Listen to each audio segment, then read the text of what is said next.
안식. 창세기 2장 1절에서 3절. 천지와 만물이 다 이루어지니라. 하나님이 그가 하시던 일을 일곱째 날에 마치시니 그가 하시던 모든 일을 그치고 일곱째 날에 안식하시니라. 하나님이 그 일곱째 날을 복되게 하사 거룩하게 하셨으니 이는 하나님이 그 창조하시며 만드시던 모든 일을 마치시고 그 날에 안식하셨음이니라. 본문을 보면 하나님께서 천지 만물을 다 이루시고 그날 안식하셨다는 내용이 나옵니다. 여기서 쓰인 안식은 단순히 일하다가 피곤해서 쉬는 것을 말하는 것이 아닙니다. 하나님은 피곤치 않으시고 곤비치 않으신 분입니다. 너는 알지 못하였느냐? 듣지 못하였느냐? 영원하신 하나님 여호와 땅 끝까지 창조하신 이는 피곤하지 않으시며 곤비하지 않으시며 명철이 한이 없으시며. 이사야 40장 28절. 그렇다면 하나님께서 일곱째 날 안식을 하셨다는 것은 무엇을 의미하는 것일까요? 이 안식은 휴식하다라는 뜻 이외에 어떤 일을 마치다, 경축하다라는 의미를 담고 있는 단어입니다. 그러니까 안식은 이런 뜻입니다. 하나님께서 여섯째 날까지 천지와 만물을 다 만드시고 하나님의 형상으로 인간까지 만들어 놓으신 후에 보시기에 심히 좋으셨습니다. 유독 여섯째 날에만 심히 좋다라는 단어를 쓰신 것은 하나님과 교제할 수 있는 도덕적이며 인격적인 존재인 하나님의 백성, 인간이 만들어짐으로 그 창조가 비로소 하나님의 의도대로 완벽하게 이루어졌기 때문입니다. 그래서 모든 천지 만물이 인간의 다스림 속에서 온전히 하나님의 영광을 드러내고 있었기에 하나님은 그 속에 충만히 거하실 수 있었던 것입니다. 그게 바로 하나님의 안식입니다.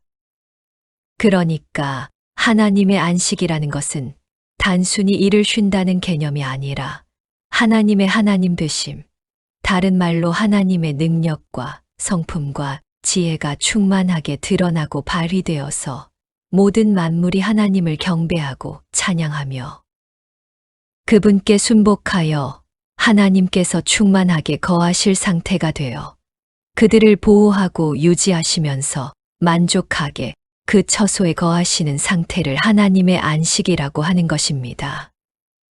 안식이라는 것은 하나님 쪽에서 보면 하나님께서 당신의 성품과 능력과 지혜를 온전히 발휘하셔서 하나님의 거하실 처소를 완성하셔서 그 처소를 보호하고 유지하면서 그 속에 충만하게 거하시는 상태를 말하는 것이고, 인간 쪽에서 보면 인간이 자신을 처소 삼아 거하고 계신 그 하나님의 영광에 정상적으로 반응을 하여 그분께 항복하고 순종하며 자신의 삶을 전적으로 맡기는 상태를 안식이라고 하는 것입니다.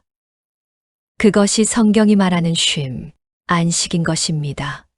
그러니까 안식은 아무 일도 안 하는 것이 아니라 하나님 쪽이나 우리 쪽이나 무언가를 최선을 다해 행하고 있는 상태가 안식인 것입니다. 아무것도 하지 않고 있을 때 정말 쉼을 얻으십니까? 정신 노동을 많이 하는 자는 집안 청소를 하거나 운동을 해서 땀을 흠뻑 흘릴 때 쉼을 얻게 됩니다. 반대로 육체 노동을 많이 하는 분들은 조용히 앉아서 독서를 하거나 사색을 할 때 쉼을 얻게 됩니다. 이렇게 안식은 단순히 일하지 않는 것을 의미하지 않습니다. 그런데 하나님께서 여섯째 날에 하나님의 형상으로 인간을 만들자마자 일곱째 날이 안식의 날이었습니다. 인간은 만들어지자마자 안식을 누리도록 되어 있었던 것입니다. 그러니까 하나님의 창조 목적은 하나님과 인간을 포함한 천지 만물의 안식이었던 것입니다. 인간의 안식은 하나님의 영광이 발휘되고 드러났을 때 그 하나님의 영광 앞에 순종하며 그 하나님을 의뢰하고 그 하나님의 영광에 효과적으로 반응하여 하나님의 영광을 반사해내는 것, 그것이 바로 인간의 안식인 것입니다.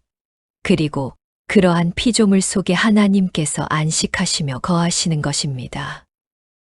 그래서 우리 성도들은 이제 하나님의 거하실 처소가 된 것입니다.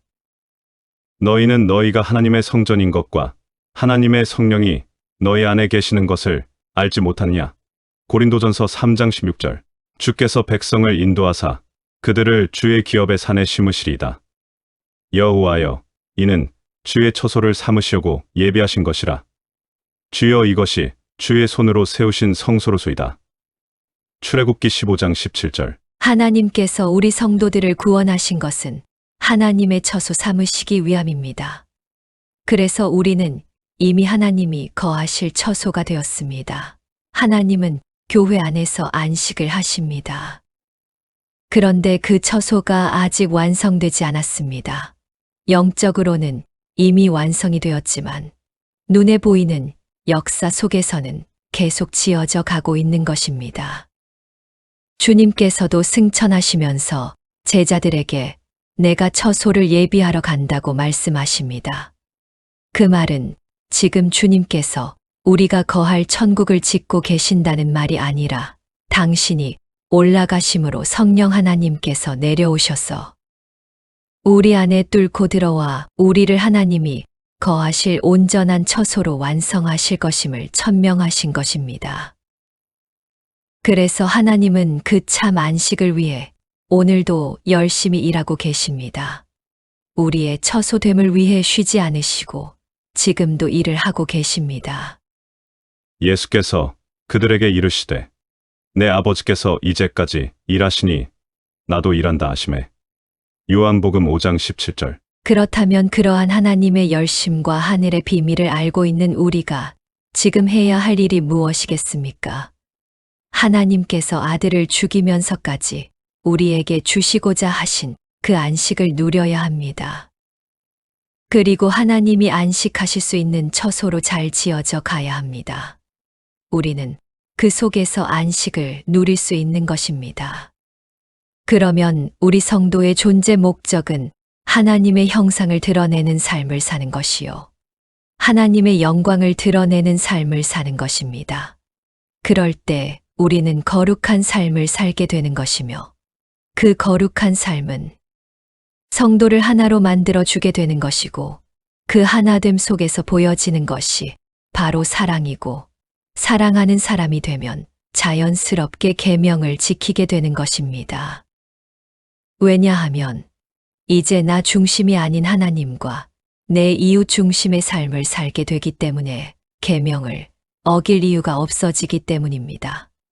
그 삶을 가리켜 하나님을 가치 있는 자리에 올려드리는 예배의 삶이라고 하는 것이고, 그러한 삶 속에서 우리 성도는 비로소 순종과 의뢰의 삶인 안식의 삶을 살 수 있는 것입니다. 그 참된 안식 속에 거해 보십시오. 그 어느 것과도 비교할 수 없는 진짜 안식 속에 거하십시오. 이웃을 사랑하고 하나됨을 이루고 하나님의 말씀을 지키며 하나님을 내 인생의 주인으로 모시는 예배의 삶을 살며 하나님의 형상과 하나님의 영광을 드러내는 그 안식 속에 거하십시오. 그게 바로 우리가 하나님의 처소로 지어져 가는 길인 것입니다.